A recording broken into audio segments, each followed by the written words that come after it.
हलाले की मशीन से कैसे हलाला किया जाता है, जानकर आपके होश उड़ जाएंगे। सच्चा वासिया बाजार में एक मंजर देखकर मुझे गाड़ी रोकना पड़ी। बहुत सारे लोग मिलकर एक आदमी को मार रहे थे। उसकी उम्र यही कोई 40 साल के दरमियान होगी। बेचारा मार खाकर बेहाल हो चुका था। यह कौन है? मैंने साथ ही खड़े एक आदमी से पूछा। उसने बताया कि यह हाजी अशरफ है। आदमी के नाम के साथ हाजी लगा हो तो वैसे ही दिल में इज्जत आ जाती है। मैंने कहा, यह हाजी है तो लोग इसे मारपीट कर रहे हैं। मेरी बात सुनकर आदमी ठुस्से से बोला, इसने हरकत ही ऐसी की है। इसे मारना पीटना नहीं, इसका तो कत्ल करना बनता है। तुम यह कैसी बातें कर रहे हो? एक आदमी को कत्ल करने का हुक्म सुनाने वाले तुम कौन होते हो? तुम्हें पता है मैं कौन हूं? इस इलाके का डीसी हूं। मैंने उसे अपनी गाड़ी की तरफ देखते हुए रौब झाड़ने वाले अंदाज में कहा, मगर वह फिर भी मुतासिर नहीं हुआ। डीसी और ईसी क्या जी? इस मुल्क का वजीर आजम भी अब इस आदमी को नहीं बचा सकता। इसने हरकत ही गंदी की है। ऐसी क्या हरकत कर दी उसने? वो तो आप इससे खुद पूछ लीजिए। यह बातें हो ही रही थी कि हाजी अशरफ की एक दर्दनाक चीख बुलंद हुई। सब लोग वहां से हट गए। वह उसे मार मार कर इतना अंधा कर चुके थे कि बेचारे में अब चीखने की भी हिम्मत नहीं रही थी। वह निहाल होकर जमीन पर गिर पड़ा था। मुझे उस बेचारे पर अफसोस हो रहा था कि इन लोगों के हत्थे चढ़ गया। मैंने उसे बड़ी मुश्किल से गाड़ी में डाला। लोगों का अभी भी हुजूम कम नहीं हो रहा था। गाड़ी अस्पताल की तरफ ड्राइव करने लगा। थोड़ी ही देर में अस्पताल आ गया था। मैंने हाजी अशरफ को अपनी गाड़ी से उतारा, इमरजेंसी रूम में लेकर गया। इमरजेंसी वालों को खास ताकीद की कि इसका सही से इलाज किया जाए। बेचारा बहुत बुरी हालत से गुजर रहा था। इन लोगों ने इतनी भी जहमत नहीं की कि मारपीट कर उसे अस्पताल पहुंचा देते। खैर, मैंने उसे अस्पताल में दाखिल तो करवा दिया, पर मुझे ना ही उसकी बीवी बच्चों का पता था, ना उसके घरवालों का, और ना ही उसके वारिसों का। मैं उसे दाखिल करके अब उसके घरवालों को ढूंढने की फिक्र में था। तभी मैंने देखा एक औरत उसे टॉप से देख रही थी। मैंने इत्तेफाकन उससे पूछा, क्या आप इस आदमी को जानती हैं? जी हां, मैं कैसे नहीं जानती। मेरा तो इनसे बहुत बार पाला भी पड़ा है। इनका नाम हाजी अशरफ है। लोग इनके बारे में काफी मुश्किल हो गए थे कुछ दिन पहले, क्योंकि यह कहकर वह चुप हो गई। कोई भी मुझे पूरी बात नहीं बता रहा था। अस्पताल का माहौल होता है कि डॉक्टर या नर्स से आप ज्यादा बात नहीं कर सकते। सो मैं वहां से वापस अपने घर चला गया। घर जाकर मैं अपने कामों में मशगूल रहा, पर हाजी अशरफ का जख्मी चेहरा बार बार मेरी निगाहों के सामने आता। मैं जानना चाहता था कि आखिर लोगों ने उसे इतनी बेदर्दी से क्यों मारा है। अगले दिन मैं उसी जगह पर गया जहां पर यह वाकया हुआ था। उस जगह पर पहुंचकर जब मैंने एक आदमी से हाजी अशरफ का जिक्र किया, उसने नाटकीय ढंग से देखा। बोला, आप क्यों उस गलत शख्स की हिमायत कर रहे हैं? लगता है आपको यह नहीं मालूम कि लोग उससे कितनी नफरत करते हैं। अगर आपने उसकी हिमायत जारी रखी तो लोग आपको भी इस तरह मारेंगे पीटेंगे। तो खुदा के लिए अपना ख्याल रखें। अपना नहीं तो अपने घरवालों के लिए हाजी अशरफ की हिमायत छोड़ दें। मैंने उस आदमी से उनके घर का पता लिया। वहां पहुंच गया। मैंने गाड़ी का हॉर्न दिया, मगर कोई बाहर नहीं आया। लगता है हाजी अशरफ के घरवाले भी डर गए थे। मैं गाड़ी से खुद उतरा। घर के दरवाजे पर दस्तक दी। अंदर से डरी सहमी आवाज आई। जी कौन? मैं इस इलाके का डीसी हूं। आप फिक्र ना करें, आपको मुझसे कोई खतरा नहीं होगा। मैं तो सिर्फ ताजियत के लिए आया हूं। मैंने यह कहना था कि उस औरत ने दरवाजा खोल दिया। उसकी सांसें खुली हुई थी। चेहरे पर डर की दास्तान लिखी हुई थी। वह बहुत घबरा रही थी। जवान औरत थी। उम्र 28 साल से ज्यादा नहीं होगी। इस कदर घबराई हुई औरत मैंने पहले कभी नहीं देखी थी। वह तो 28 साल की उम्र में 10 साल की बच्ची की तरह सहमी हुई लग रही थी। जरूर इसकी वजह उन लोगों का तंग करना होगा। मेरे दिल में बहुत गुस्सा था। आप हाजी अशरफ की बीवी हैं। मैंने उससे एकदम से कहा। मुझे अंदर आने के लिए रास्ता छोड़ा। मैं अंदर गया। देखा घर की बुरी हालत थी। घर इतना ज्यादा खूबसूरत नहीं था। सलीके से सजाया गया था। हाजी अशरफ की बीवी बहुत उदास थी। आंखों से जैसे अभी आंसू बहने लगे। मैंने कहा कि हाजी अशरफ के बारे में मुझे मालूमात हासिल करनी है। बोली कि उसके बारे में तो सबको पता है। बेचारे से गलती ही क्या हुई। बस उसने यह एक मशीन बना दी। सब लोग उसके पीछे पड़ गए। मशीन कैसी मशीन बना दी है उसने? मशीन बनाने की वजह से लोग क्यों दुश्मन बन गए? मशीन किस काम आती है? मेरी यह बात सुनना था कि हाजी अशरफ की बीवी फूट फूट कर रोने लगी। बस जी आपको क्या बताऊं, नेकी का तो जमाना ही नहीं है। मेरा शौहर लोगों के चेहरों पर खुशियां बिखेरता था, पर इन लोगों को यह बात रास नहीं आई। मुझे तो लगता है कि हमारे बुरे दिन चल रहे हैं। वो औरत इधर उधर की बातें करने लगी। मुझे बहुत देर हो रही थी। मैंने उससे पूछा, हाजी अशरफ ने कौन सी मशीन बनाई है? कहने लगी कि हाजी साहब ने जो मशीन बनाई है वह उनके अपने कमरे में मौजूद है। हमें वह मशीन देखने की इजाजत नहीं थी, लेकिन कई लोग मशीन को इस्तेमाल करने के लिए आते हैं। उन्हें फायदा होता था। बस इसी वजह से मैंने कभी अपने शौहर के काम में दखल नहीं की। वह कहते थे कि वह लोगों की मदद कर रहे हैं। मैं क्या उन्हें रोकती? मैं तो खुद एक गरीब घराने से आई हूं। हमेशा अपने शौहर की बात मानने का दर्स मिला है। हमें बस आप यह देख ले कि हाजी अशरफ ने जो भी किया वह लोगों के भले के लिए किया। आप मुझे वह मशीन दिखा सकती हैं? मैंने उसकी बातों को नजरअंदाज करके पूछा। जी, लेकिन हाजी साहब ने अपने कमरे को हर वक्त ताला लगाया होता था। अब जबकि वह उन लोगों की वजह से अस्पताल चले गए हैं तो इस ताले की चाबी भी हाजी साहब के पास है। मैं तो उनके कमरे की चाबी रखती ही नहीं। जी, यह कहकर वह मुतमईन होकर बैठ गई। मैंने कहा कि हाजी साहब तो बहुत बुरी हालत में हैं। मुझे नहीं मालूम कि उनके पास इस कमरे की चाबी होगी या नहीं। आप मुझे यह ताला तोड़कर इस कमरे में मौजूद मशीन दिखा दें। मेरी बात सुनकर औरत के चेहरे का रंग उड़ गया। ऐसा कैसे हो सकता है? माना कि आप बड़े अफसर हैं, पर इतनी भी तो बड़ी ज्यादती ना करें कि किसी के घर आकर उसके घर का ताला तोड़कर अंदर सर्वे करें। वैसे भी हाजी साहब को ठीक होने दें। वह सारी बात आपको खुद बता देंगे। मैं इस तरह उनकी गैर मौजूदगी में कमरे के ताले को नहीं तोड़ सकती। मैं बात को समझने की कोशिश करें। मैं उस औरत की बात सुनकर चुप हो गया। जाहिर है अब यह भी नहीं कह सकता था कि मुझे दरवाजा खोलने दें, क्योंकि वह उसकी बीवी थी। मेरे पास उसके शौहर की गिरफ्तारी का या इस घर की तफ्तीश का हुक्म नहीं था।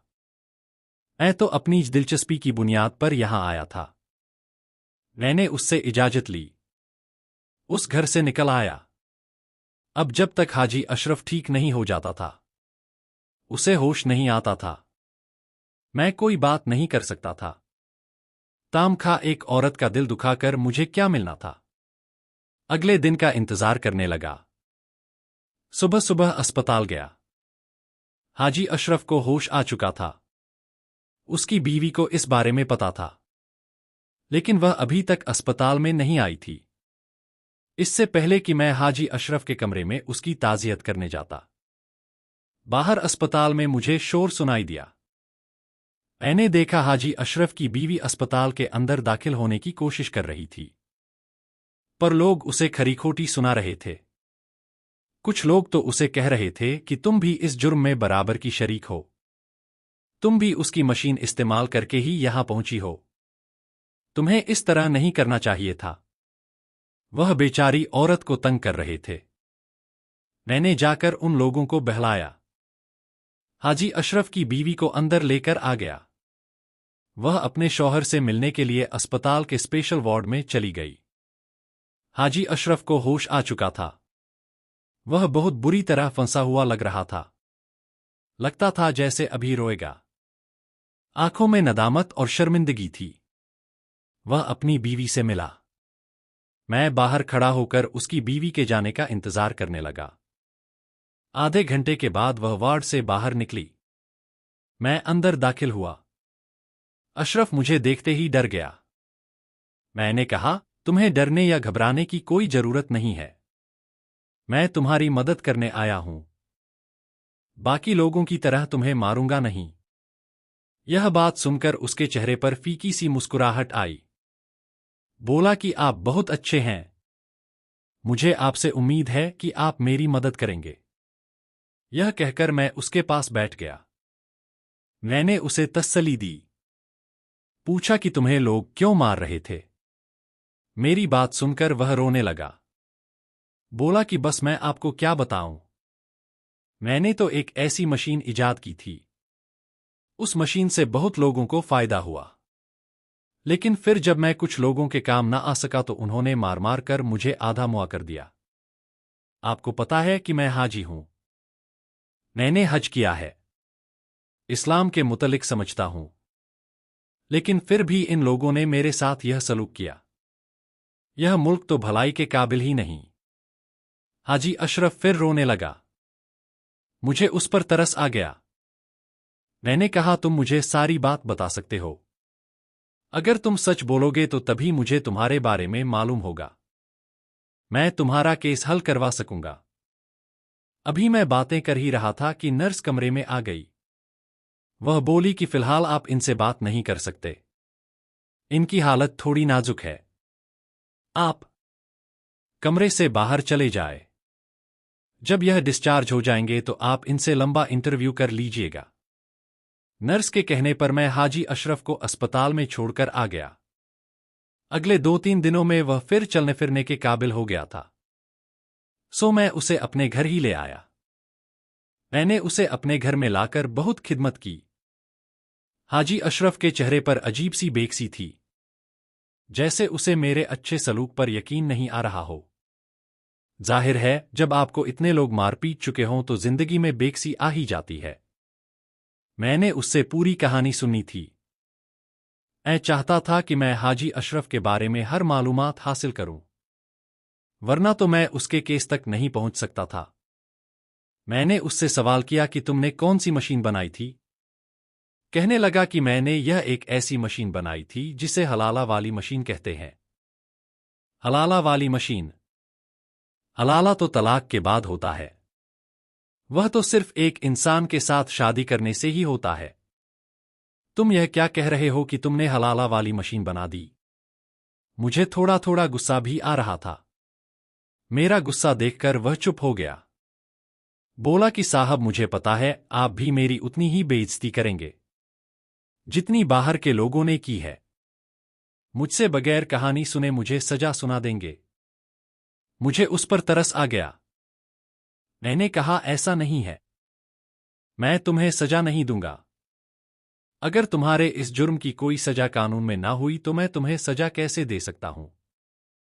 क्योंकि उसकी कहानी मुझे ऐसी ही मालूम हो रही थी, जिसका कानून तो क्या किसी ने गुमान भी नहीं किया था। खैर, हाजी अशरफ ने अपनी कहानी मुझे यूं सुनाई। मैं उन दिनों 12 साल का था जब मेरे घर में यह मसला होने लग गया। एक दिन मैं अपने कमरे में सो रहा था। अम्मा अब्बा के कमरे से लड़ने झगड़ने की आवाज आई। इससे पहले भी अम्मा अब्बा लड़ते झगड़ते रहते थे, पर आज अम्मा की आवाजें ऊंची थी। मुझे उनकी आवाज साफ साफ सुनाई दे रही थी। मैं अम्मा अब्बा के कमरे के बाहर जाकर खड़ा हो गया। उनकी लड़ाई बढ़ने लगी।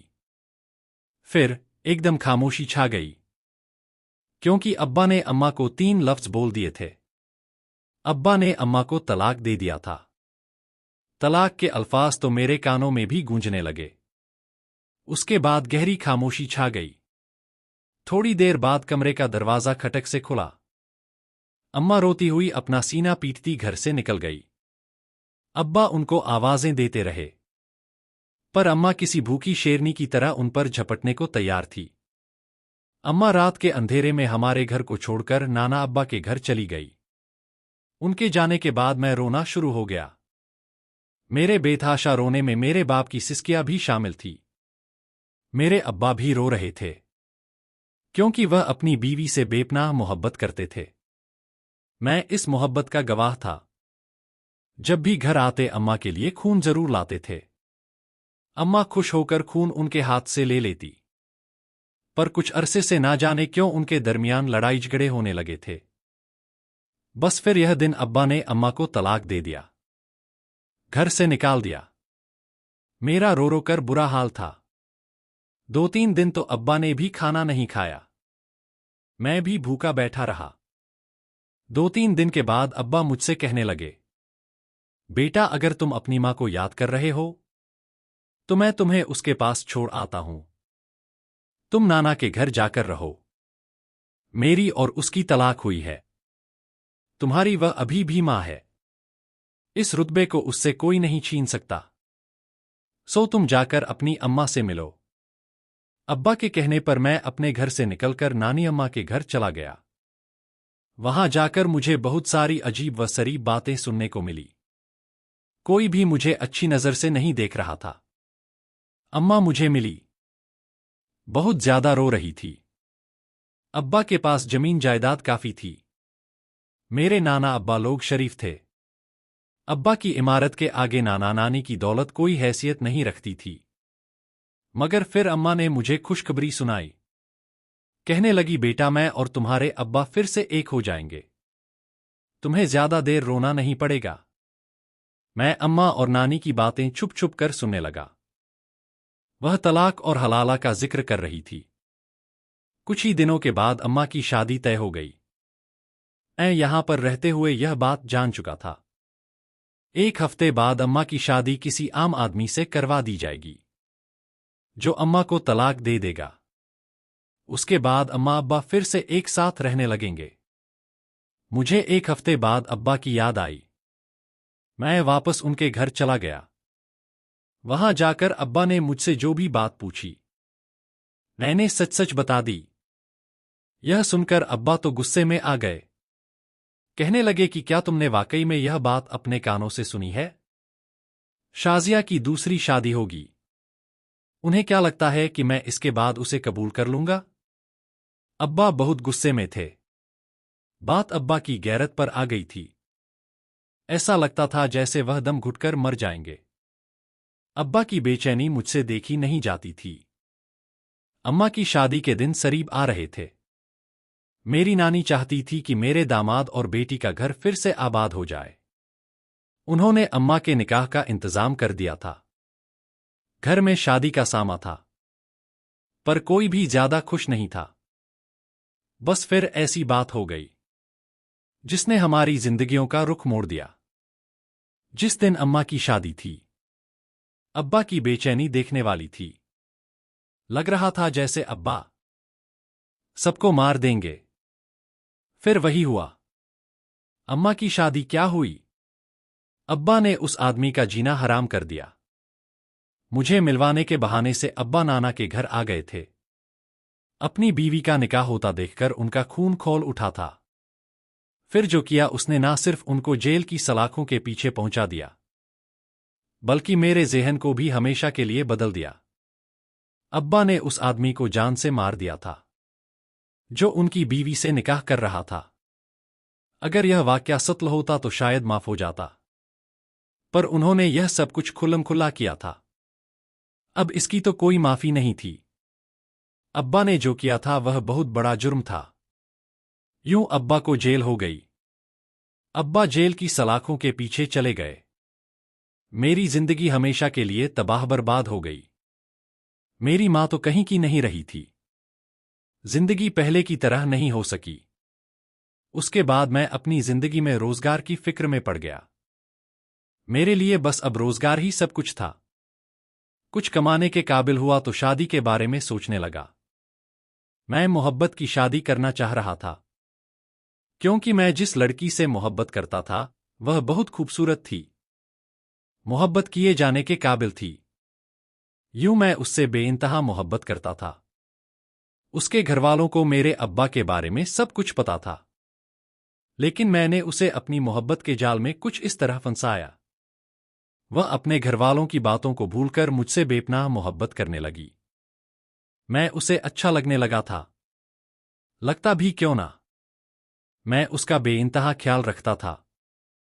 कुछ दिन और गुजर गए। कुदरत ने साथ दिया। हमारी शादी तय हो गई। शादी के दिन भी वह ज्यादा खुश नहीं थी। मुझसे वह बहुत डरती थी। वह अक्सर मुझे कहती कि तुम भी मुझे तलाक तो नहीं दोगे।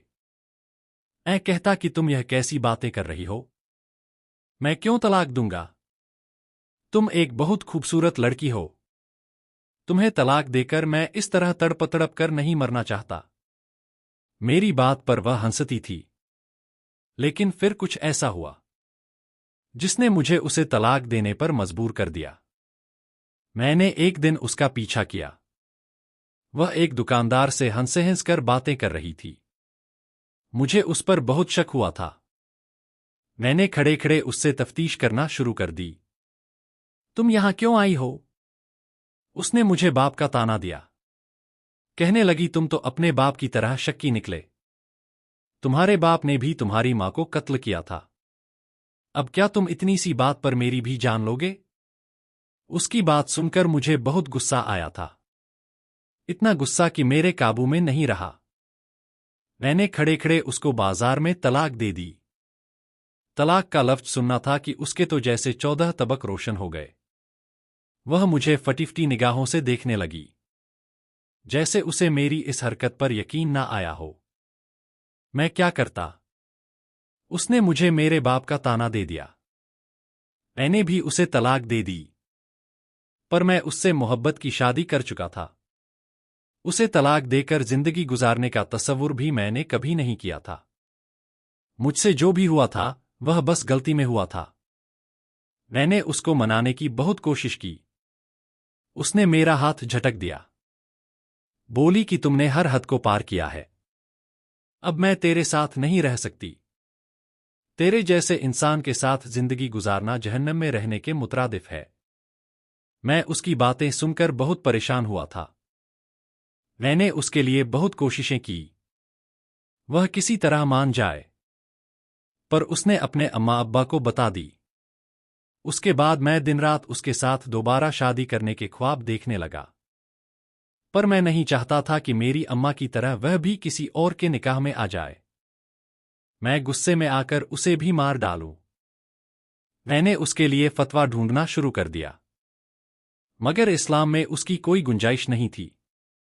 जब तक मियां बीवी के दरमियान हलाला ना हो, तब तक तलाक याफ्ता औरत दोबारा अपने शौहर पर हलाल हो ही नहीं सकती। मैंने कोशिशें करना शुरू कर दी। मैंने इस्लाम की तालीम हासिल की। जब लोगों को मुझ पर पूरा मुकम्मल भरोसा होने लगा, तब मैंने एक ऐसी बात कर दी जिस पर कुछ लोगों को यकीन आया तो कुछ लोगों को नहीं। मेरे ऊपर गुस्सा करना शुरू कर दिया। बात ही ऐसी थी। मैंने मुकद्दस पानी का तसव्वुर लोगों में डालना शुरू किया। मैं जमजम से भरे कैन लाता, उन्हें अपने घर में रखा। कहता जो औरत इससे गुस्ल कर लेगी वह ऐसी पाक हो जाएगी जैसे उसे किसी मर्द ने छुआ ही नहीं। वह अपने शौहर पर हलाल हो जाएगी। मेरी बात यकीन करने के काबिल नहीं थी, लेकिन क्योंकि कुछ लोग मेरे साथ मिले थे, ऐसे लोग जो अपनी बीवियों को तलाक दे चुके थे, अपने फायदे के लिए उन्होंने मेरी इस बात में मेरा साथ देना शुरू कर दिया। चुनांचे मैं भी अपनी बीवी अरूबा को पाने की खातिर इस कदर अंधा हो गया। मैंने अपनी आखिरत भी बर्बाद कर डाली। हलाला वाली मशीन के नाम से मैंने यह कमरा बना दिया, जहां पर आबिजमजम से नहाने का इंतजाम भी मौजूद था। बस कुछ ऐसे तबर्रुकात जिनके इस्लाम में कोई जगह नहीं। लेकिन मैं अरूबा को पाने की खातिर खुद गुनाहगार हो चुका था। मैंने अपने साथ और भी लोगों को बहकाना शुरू कर दिया। मैं अपने मदरसे के नाम का गलत इस्तेमाल करता। कहता कि यह फतवा तो उन्होंने दिया है। मैं बड़े बड़े उलमाए इकराम का नाम लेता। लोग मेरी बात मानने पर मजबूर हो जाते। यूं अरूबा को दोबारा हासिल करने में कामयाब हो गया। लेकिन यह खेल कब तक चलता? लोगों ने जाकर मदरसे वालों को इस बात की इत्तला कर दी। वह बहुत गुस्से हुए। मैं उनका चहीता तालिब-ए-इल्म था। मैंने वहां से तालीम हासिल की थी। जो मैंने किया था वह नाकाबिले माफी जुर्म था। बस इसी वजह से लोगों को मुझ पर गुस्सा है। लोग मुझे जान से मारना चाहते हैं। डीसी साहब, आप मुझे बचा लें। मैं आपको सारी जिंदगी दुआएं दूंगा। मेरे घर में वह आदमी अभी भी पड़ा है। अब आप ही बताएं कि मैं इस शख्स को माफ करूं या फिर इसकी बीवी बच्चों की परवाह ना करते हुए इसे कड़ी से कड़ी सजा दूं। आपके ख्याल में